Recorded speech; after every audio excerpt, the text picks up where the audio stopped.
Yang menjadi ikhtiar kita itu membuka jalan hidayah. Bahwa kita dapat atau tidak dapat hidayah itu bagian dari proses spiritual kita.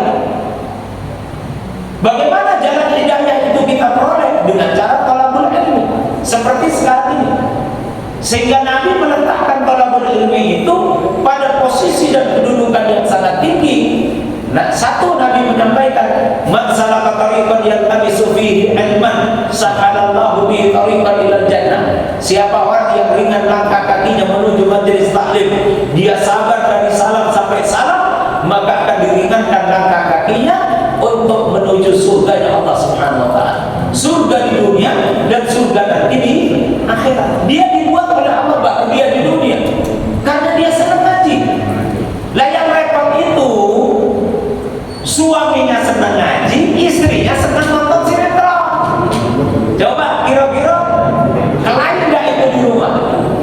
Enggak satu frekuensi. Yang satunya frekuensinya sinetron, yang satunya ngaji. Lah ini enggak bisa tenang nih. Karena yang bisa ngaji pengen hidupnya lurus, waktunya azan ya sinetron dimatikan ya sholat.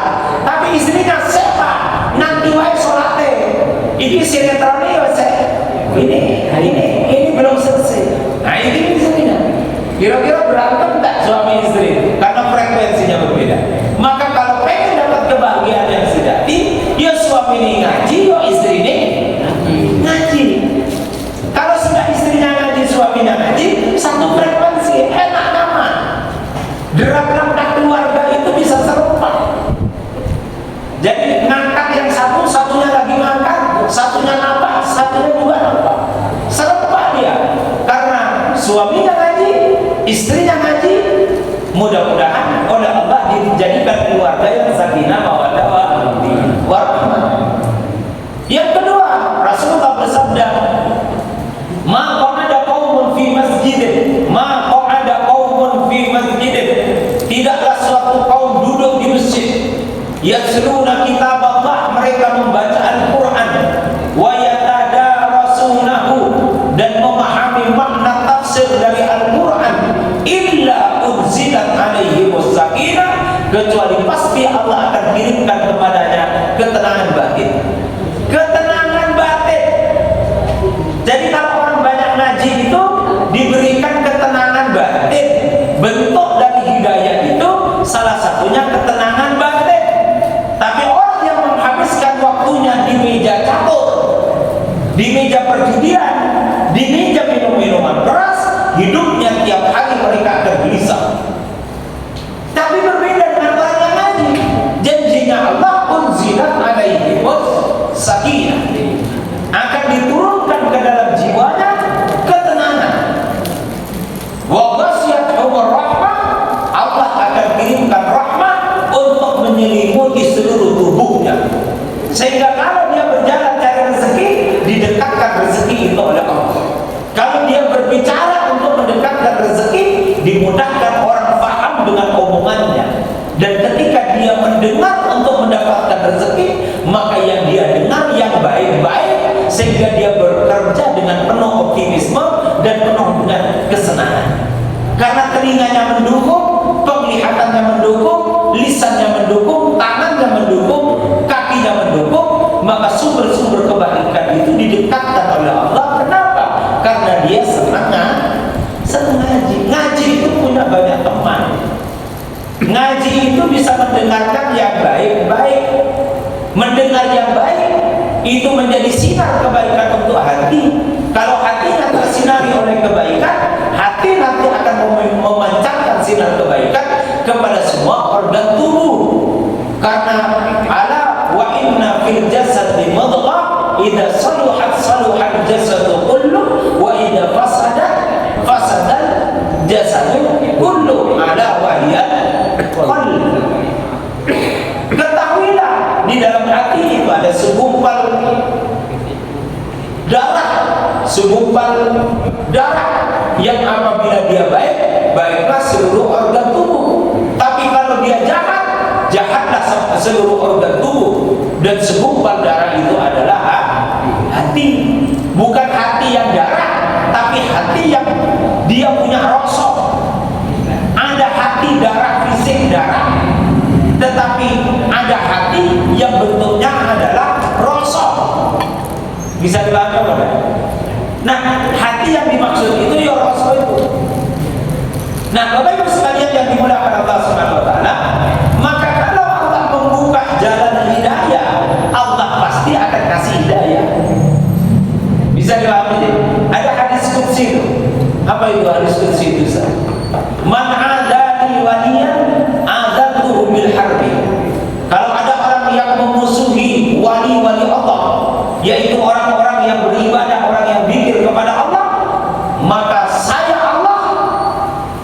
mengumumkan perang kepada mereka.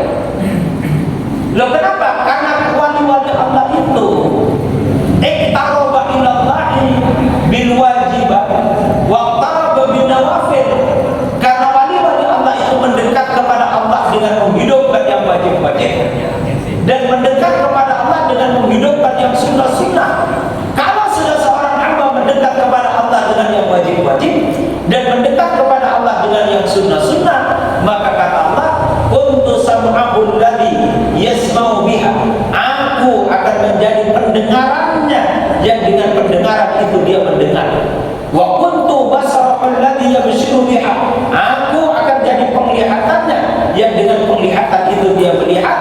Wa kuntu yadahul ladzi yabtishu biha, aku akan menjadi kedua tangannya yang dengan tangan itu dia memegang. Wa kuntu rijlahul lati tamshi biha, dan aku akan menjadi kaki dia yang dengan kaki itu dia melangkah. Itu artinya penglihatannya dikasih hidayah oleh Allah, pendengarannya dikasih hidayah oleh Allah, kakinya dikasih hidayah oleh Allah, tangannya dikasih hidayah oleh Allah.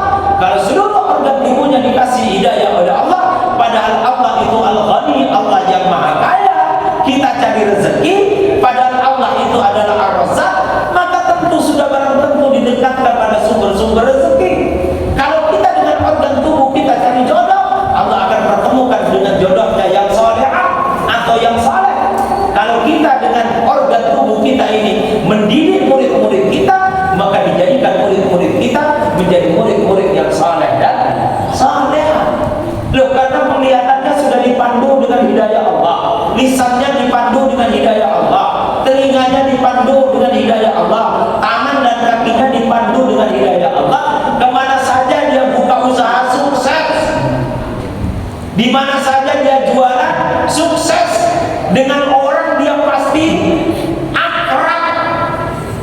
Kan tak mungkin kalau dipandu semua organ tubuhnya oleh Allah dia musuhan dengan manusia. Tak mungkin. Dia pasti akrab dengan semua orang, dengan semua orang dia nyambung, dia berbicara dengan semua orang ngalir. Tidak ada yang mendoakan dia buruk. Tapi kalau kita sudah punya kebencian pada orang, punya musuh dengan orang, kita buat usaha minimal ada satu orang yang mendoakan, ya Allah jangan kasih kesuksesan pada orang ini. Benar apa enggak? Lah musuh. Maka jangan buat musuh kalau pengen sukses. Unzila alaihi sakinah. Jangan buat musuh. Karena kalau kita punya musuh, dari lisan beliau itu akan muncul doa kepada Allah, doanya buruk.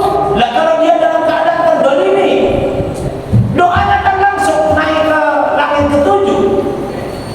Maka tidak perlu mendolimi orang, tidak perlu membenci orang, tidak perlu dendam dengan orang. Orang benci sama kita tidak apa-apa, tapi kita bertemu mengucapkan assalamualaikum, gimana kabar?